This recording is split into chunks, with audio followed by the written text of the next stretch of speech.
Bismillahirrahmanirrahim. Jangan bermain-main dengan pesan Allah Subhanahu wa taala. Bukankah kita telah mengetahui hadisnya? Beriman kepada Allah, beriman kepada hari akhir, berkata baik, diamlah jika tidak bisa berkata baik. Di balik itu semua, Allah bersaksi.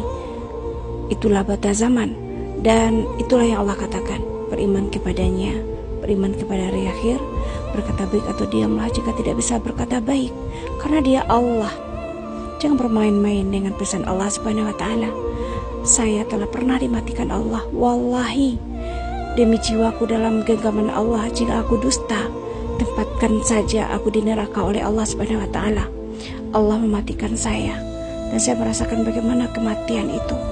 Ruh kita hanya rindu kepada Allah, hanya ingin bersegera menuju Allah, dan bagaimana rasa ruh itu dicabut dan Allah hidupkan saya. Allah berkata, itulah kematian pada swada. Jadi Allah mempersaksikan perkataannya, ini batas zaman, dan masuklah pada golongan kanan, golongan yang Allah berikan kita swada. Lalu Allah matikan saya. Itulah rasa kematian swada. Itulah saksi. Allah berkata-kata dengan buktinya, dan kami mempersaksikan dengan diri kami. Tidak boleh dusta. Kami mesti bertanggungjawabkan, menampakkan diri kami, bersaksi, tidak dibalik kata-kata saja. Pesan Allah berbahaya dan menakutkan. Bagaimana tidak menakutkan? Ini pesan Allah Subhanahu wa taala. Jika kita ingkar, Allah tempatkan kita pada golongan kiri. Allah memberikan kita kebaikan untuk kita masuk pada golongan kanan. Itulah rahman Allah. Allah mengingatkan kita, ini batas zaman, untuk kita berjaga-jaga, kembali kepada Allah. Dan Allah berkata, bertaubatlah, kalian tanpa kesalahan bagiku.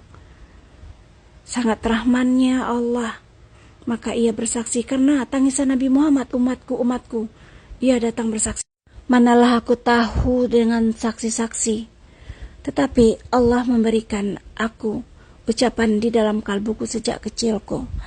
Dan banyak hal yang Allah perlihatkan dengan keajaiban dan kekuasaannya. Allah jadikan aku saat ini saksi, dan Allah kumpulkan pula saksi-saksi lainnya.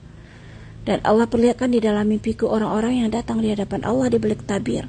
Aku diiringi cahaya Ruhullah Kudus Isa ibnu Maryam, pilar cahaya ke hadapan Allah di balik tabir. Dan Allah mengatakan saksi-saksi mereka yang datang di hadapan Allah, mereka sebut saksi-saksi, aku mempersaksikan. Dan orang-orang itulah yang Allah datangkan di saat ini. Allah mengumpulkan dari negara-negara. Aku tidak kenal dengan mereka, tetapi mereka beriman dengan ayat-ayat Allah pada risalah Ar-Rahman.